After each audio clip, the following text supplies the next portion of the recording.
BX1 présente J'essaie d'écrire un spectacle sur la joie, un podcast sur les coulisses de la création d'un spectacle de stand-up. On vous amène avec nous de la première page blanche jusqu'à la première sur scène. Des heures et des heures de travail avec des spécialistes de l'écriture, de l'édition, des gens marrants. Bref, toute une équipe. Et dans ce projet, toute cette équipe, elle s'appelle Flavie. Je m'appelle Dan Gagnon et dans ce podcast, on vous montre comment faire rire, c'est du sérieux.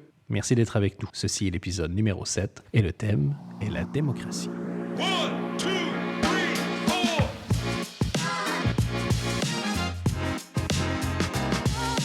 Bonjour Flavie. Bonjour. 7e sujet, donc la démocratie. Après avoir décidé de guillotiner le sujet sur la monarchie, voyons voir ce qui va arriver avec la démocratie. Je sais que c'est pas celui dont tu es le plus fan non plus. Mais en fait, je me demande à quel point il s'imbrique bien dans le reste du spectacle. Donc ça va dépendre un peu de la façon dont tu décides de l'amener, de ce que tu choisis de dire, donc ça dépend. Mais je me demande si c'est à sa place. Et dans les 8 sujets qu'on traîne donc pour ce podcast-là, ce spectacle-là, ben, genre qu'on garde avec nous, qu'on voilà. Transporte, qu'on aime. J'avoue que qu'on traîne, c'est peut-être pas le qu'on subit. C'est un qui est clairement le plus faible depuis longtemps, et je sais que moi j'ai toujours un truc qui parfois m'arrive, c'est que je reste accroché à un concept et j'arrive pas à le rendre drôle. Mais c'est ça qui est fou, c'est que les humoristes souvent ils sont amoureux de leur vanne.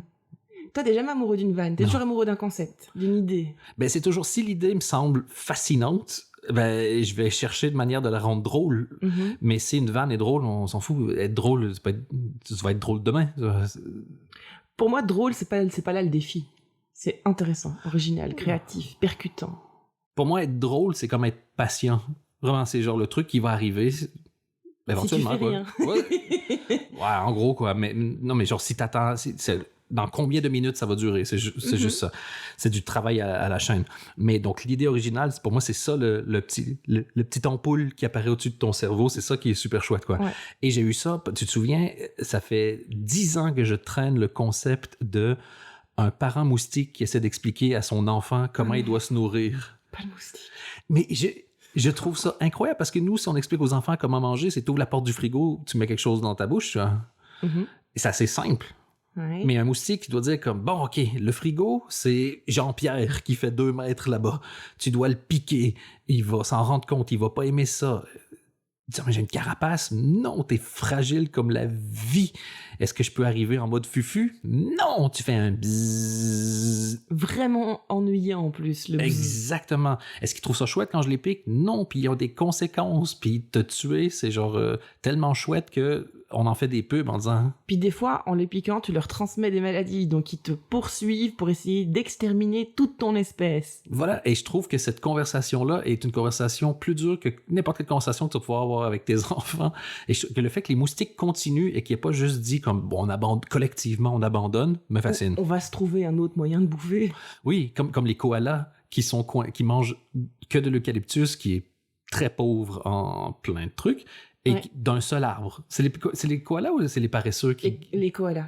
Et donc, si l'arbre brûle, ils font comme... Où il n'y a plus d'eucalyptus, ils font... S'ils ont fini tout l'eucalyptus qui est sur cet arbre-là, ben, ils meurent de faim. Mais c'est très con, un koala. Genre, intellectuellement, c'est un des mammifères les plus bêtes qui existent. Mammifères, hein, j'entends. Ouais, et t'ajoutes à ça le fait qu'ils soient drogués tout le temps. De ouf, ils sont méga high tout le temps parce qu'ils bouffent que de l'eucalyptus et que l'eucalyptus, en fait, c'est un poison à la base. Alors, eux, ils ont une enzyme particulière qui... Est-ce que je m'éloigne un peu du sujet, là, hein? Mais c'est tellement intéressant. Je termine juste ça. Ils ont une enzyme particulière qui leur permet de digérer l'eucalyptus.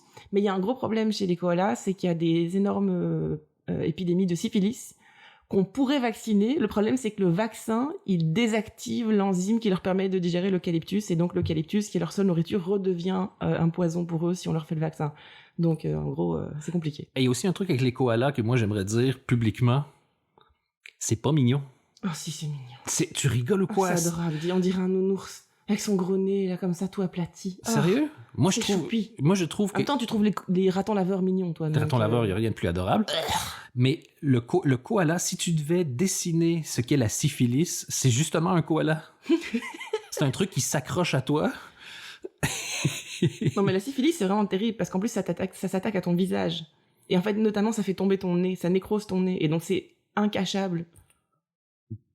En gros, t'as des koalas qui mangent que du poison sur un seul arbre et qui sont full syphilis. Ouais. Et c'est ça que les gens ont envie de faire un câlin. Et la raison pour laquelle les koalas se sont autant développés, c'est parce qu'il y a eu d'énormes feux de forêt en Australie. Et que l'eucalyptus, c'est ce qui résiste le mieux au feu. Et donc, c'est comme ça que l'eucalyptus a pu prendre de plus de place dans l'écosystème que les autres végétaux, grâce aux différents feux de forêt qui se sont poursuivis et qui existent depuis des milliers et des milliers et des milliers d'années.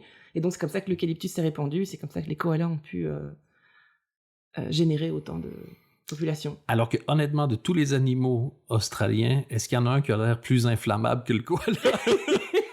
Donc, comme quoi, la bille ne fait pas le moine, hein? Il a déjà l'air full électricité statique. T'as vraiment l'impression que si tu touches un koala, ça fait bzzz. Je crois que tu peux recharger ton téléphone sur la fourrure d'un koala.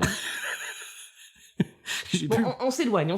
Est-ce que tu dirais que tu as regardé trop ou pas assez de documentaires animaliers? Non, mais là, en ce moment, j'ai trouvé une nouvelle chaîne YouTube de documentaires sur l'anthropologie. C'est fascinant. Je fais une petite pub au passage. Ça s'appelle Les Ethnochroniques. Il y a 21 000 followers sur cette chaîne. C'est une petite chaîne. C'est juste caviar. Parfait. Revenons sur la démocratie. Voilà. On va probablement reparler des ethnochroniques parce que j'ai jamais regardé un justement sur la démocratie.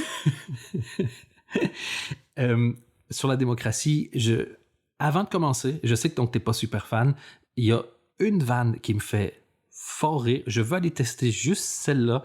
Je veux ton avis et puis après ça, on parle des autres angles, OK? OK. Mais moi, c'est ça qui m'inquiète. Je connais plein de gens dans mon entourage qui disent « Ah, mais nous, on a envie d'être représentés par des gens comme nous. » Non! Je les connais, les gens comme nous. Il y en a plein autour de vous, des gens comme nous. Ces gens-là sont pas capables de gérer un barbecue ou un apéro. Demande-leur pas de gérer un pays. Moi, les gens comme nous, ils font comme « Ah, désolé, je suis en retard, il y avait des embouteillages. » Tu t'en vas à Bruxelles un vendredi. Si t'es surpris par les embouteillages, tu vas être surpris par une guerre nucléaire. Je pense que... Alors, c'est intéressant. Il y a plein de choses qui sont intéressantes, évidemment, comme toujours. Mais je me demande à quel point c'est pas bizarre dans le reste du spectacle. Donc, tu restes avec ce que tu disais avant. Quoi. Ouais, parce qu'en fait, et je crois que j'ai mis un peu plus le doigt dessus, justement, en te voyant développer, c'est que le reste du spectacle, t'es dans des thèmes qui sont vraiment au niveau individuel. Ma mère, mon polyamour, mon couple, mon enfant, Enfin, tu vois, on reste... Expérience personnelle. On reste dans l'expérience personnelle et individuelle, et là, tout à coup, pouf, on passe dans le systémique et dans l'expérience du système. Et je pense que si tu veux vraiment faire un thème là-dessus, parce que je suis pas sûre qu'il sera forcément le plus adéquat, mais bon, ça, on pourra encore en rediscuter. Mais si tu veux vraiment parler de ça, je pense que ça serait bien de le rattacher à du personnel et à de l'individuel. Tu peux expliquer le systémique. Dans le reste du spectacle, tu l'expliques, le systémique, t'en parles. Ouais. Mais le témoignage, c'est un témoignage individuel. Et tout à coup, là, c'est plus un témoignage individuel, c'est un essai philosophique sur un concept. Ouais, c'est vrai que c'est un peu... Et en fait, ça crée une sorte de... Soit tu fais un essai philosophique sur un concept tout le long, ou alors tu fais 2 parties du spectacle bien déterminées, avec un entracte, mais sinon c'est bizarre en fait. Parce qu'en plus, si je me dis pas de conneries, dans le prochain thème, on revient dans l'individuel. Alors on va voir, mais il me semble que dans tu avais parlé des thèmes, c'est la colère. C'est la colère le prochain. Donc on est de nouveau dans l'individuel. Donc on est individuel, systémique, individuel. Ouais. Je me demande si c'est pas un peu bizarre. Ça fait un peu genre tu regardes un film et tout à coup, genre tu regardes un film de Kung Fu. C'est un peu, tu regardes Jurassic Park et tout à coup, il y a une scène où c'est une scène de thérapie et il y a jamais de dinosaure qui arrive. Et c'est quelqu'un qui parle de ses émotions et du fait que sa femme l'a trompé. Ceci dit... Et tu dis, pourquoi pas? Mais où sont les dinosaures?